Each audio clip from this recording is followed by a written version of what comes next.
It was 3 a.m. on Tuesday, October 28, 2025. While Rio de Janeiro still slept, 2,500 civil and military police officers gathered in absolute silence. The orders were clear: no leaks, no information could escape. At 5 a.m., 32 armored vehicles began moving toward the Penha and Alemão Complexes in the city's northern zone. 2 Black Hawk helicopters flew over the favelas. Drones equipped with thermal cameras mapped every movement. It was the beginning of Operation Containment, which would become the largest police massacre in Brazilian history. The first shots echoed at 6 a.m. The Commando Vermelho criminals, despite the operation's secrecy, responded with surprising speed. Police drones recorded images that seemed straight out of a war film. Dozens of men dressed in camouflage clothing, indistinguishable from the police officers themselves, formed a veritable armed wall.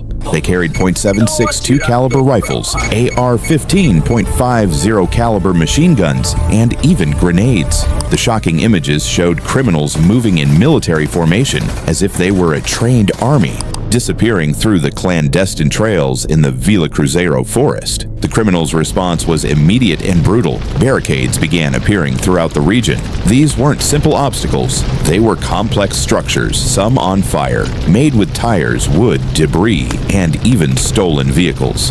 The most impressive aspect, however, was Commando Vermelho's use of drones. For the first time in a police operation in Brazil, criminals used unmanned aircraft to launch grenades and bombs against police teams. It was war technology being employed in Rio's favelas. The videos show explosive devices being thrown from the skies, exploding near police officers advancing through narrow alleys. The population woke up in panic. The sound of gunfire was incessant, like fireworks that never end. Mothers grabbed their children and hid under beds and tables. Residents reported that the ground shook with explosions. Schools didn't open. Health clinics suspended services. More than 200 bus lines had their routes altered. War was reaching the homes of nearly 300,000 people living in the 2 complexes. The media learned about the operation a few hours after the confrontations began, when the first reports from residents started flooding social media. Videos of intense shootouts, circling helicopters, people running and screaming. Journalists tried to reach the location, but access was blocked. Security forces issued an official statement only mid-morning, when the city was already on maximum alert. The federal police itself wasn't informed about the operation beforehand, according to later statements by Director General André Rodrigues, which generated criticism about the lack of coordination between security forces. The police strategy was dubbed the BOPE Wall. According to Military Police Secretary Colonel Marcelo de Menezes, security forces entered the Penha and Alemão Complexes through 5 distinct points in a coordinated encirclement movement. The operation's key was Serra da Misericordia, the forested area separating the 2 communities. While teams advanced through the favela's alleys and narrow streets, agents from the Special Police Operations Battalion climbed through the forest to occupy the mountaintop. There, they formed a human containment line, a veritable wall of heavily armed police officers blocking any escape route. The idea was simple, but brutal. Push the criminals upward, toward the forest, away from inhabited areas. We distributed the troops across the terrain. The differential was the BOPE agents' incursion into the highest part of the mountain, creating the BOPE Wall, which pushed the criminals to the top, where other teams were positioned, Menezes explained. The drug traffickers, realizing they were being cornered, tried to flee through the forest, but found BOPE waiting on the other side. It was there, in that green area between the 2 favelas, where the highest number of deaths occurred. The shootout lasted 15 uninterrupted hours. From 6 a.m. until 9 p.m., the sound of gunfire didn't stop. Police officers reported that criminals resisted in an organized manner using military tactics. There were observation posts, radio communication routes, and the criminals moved in coordinated groups. The amount of weaponry seized afterward shocked even the veterans. 93 rifles, 26 pistols, 1 revolver, 14 explosive devices, plus more than 1 ton of drugs. The estimated value of the weapons exceeded 5 million reais on the black market. 2 of the weapons had the inscription CVAM, indicating they belonged to Commando Vermelho from Amazonas. Among the dead were 4 police officers: Marcos Vinicius Cardoso Carvalho, 51, known as Massacre, was chief of the 53rd Police Station. Rodrigo Velloso Cabral, 34, worked at the 39th Police Station. BOPE Sergeants Cleton Seraphim Gonçalves, 42, and another sergeant whose name wasn't disclosed, also died in combat. Another 15 officers were wounded, 2 in serious condition. The deputy chief of the Narcotics Enforcement Division, Eduardo Leal, had to have his leg amputated after being shot in the thigh. All left widows and children. Official numbers speak of 121 dead, 117 civilians, and 4 police officers. But the reality may be even darker. The Rio de Janeiro Public Defender's Office counted 132 dead. Activists and residents claim the number could exceed 130 victims, with bodies still not officially counted. What made the situation even more dramatic was what happened afterward. Since many roads were blocked and access for ambulances and coroner's vans was impossible,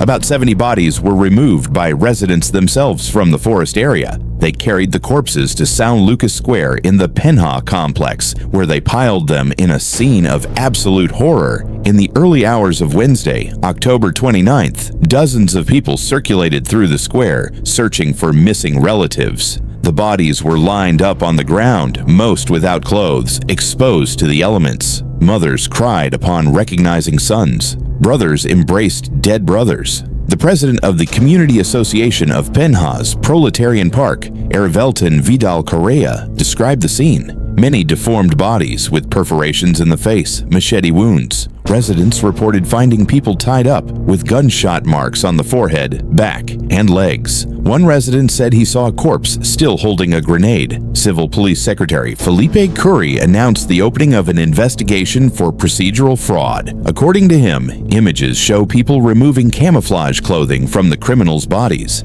We have images of them all outfitted in camouflage clothing with ballistic vests carrying these weapons of war. Then several of them appeared only in underwear or just shorts, barefoot, with nothing, he declared.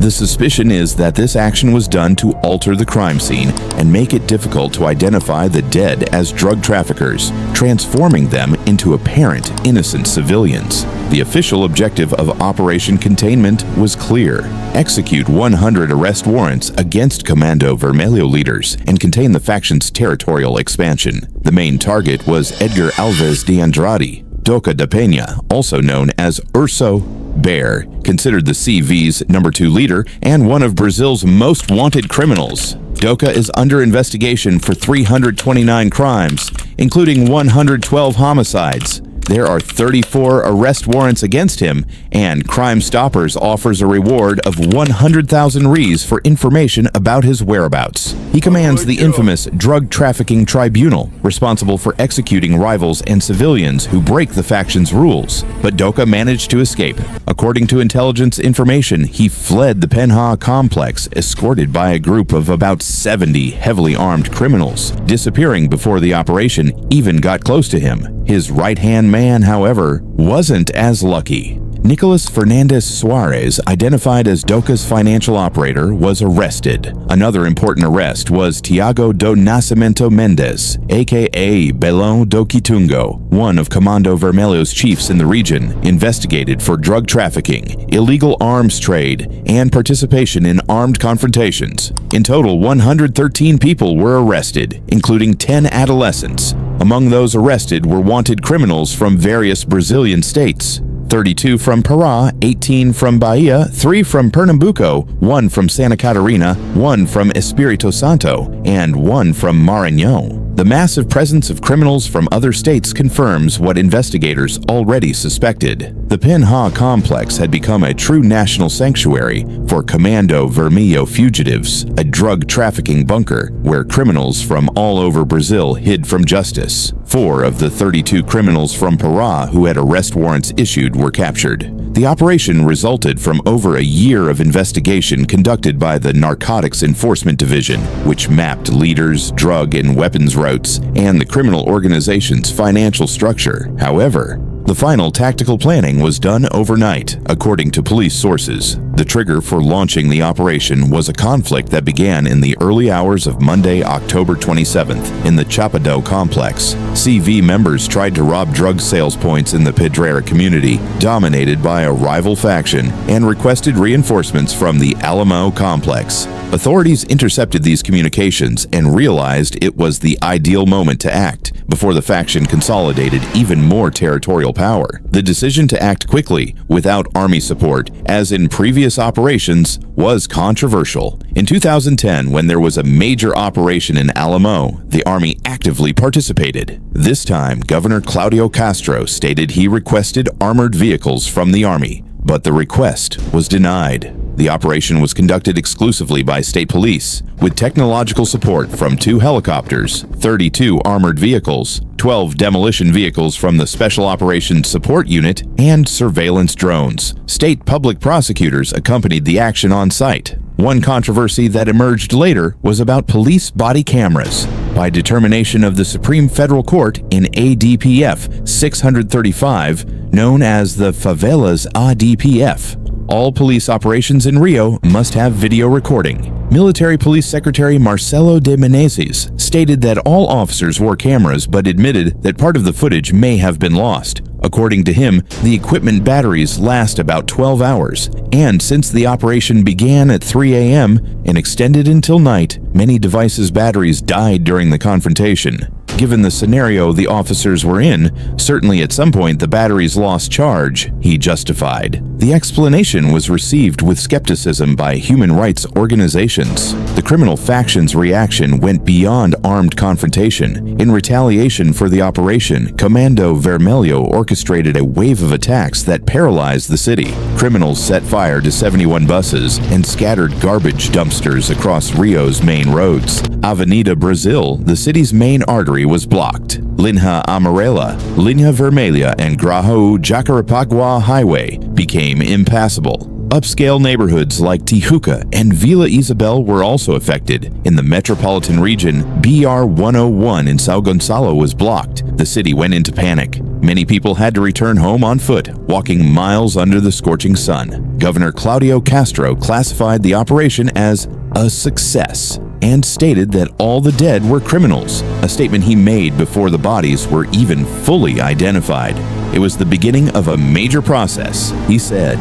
Civil Police Secretary Felipe Cury went further. It was the biggest blow Comando Vermelho has ever taken. Not even in 2010, with the Alemão complex occupation, was there such a hard hit. We lost important leaders, weapons, drugs. Public Security Secretary Victor Santos downplayed civilian deaths, stating that the collateral damage was very small considering the operation's size. Now the debate about public security in Rio de Janeiro has gained a new chapter. On one side, authorities argue that operations like this are necessary to confront the faction's military power. On the other, experts argue that the armed confrontation model only perpetuates the cycle of violence without attacking the problem's roots: money laundering, police corruption, organized crime's infiltration into the state. Colonel Fernando G. Montenegro, a security specialist, classified the faction's territory as enclaves of micro-sovereignty, true mini-countries defending their autonomy. He points out that Rio de Janeiro has the police force that arrests the most, but has the justice system that releases the most.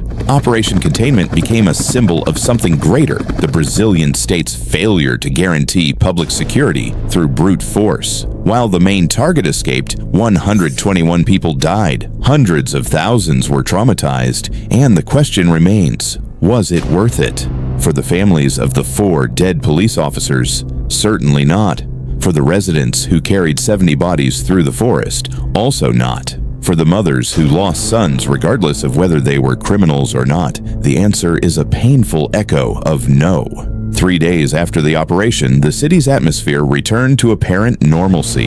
Buses circulated, barricades were removed, schools reopened. But in the Penha and Alemão complexes, the feeling is that nothing has changed. Comando Vermelho is still there. Doxa remains a fugitive. Weapons were replaced, drugs continue to be sold, and life goes on under the control of a faction that proved capable of confronting 2,500 police officers for 15 straight hours. The only difference is that now there are 121 fewer people, 121 families mourning, and an entire city wondering when the next time will be.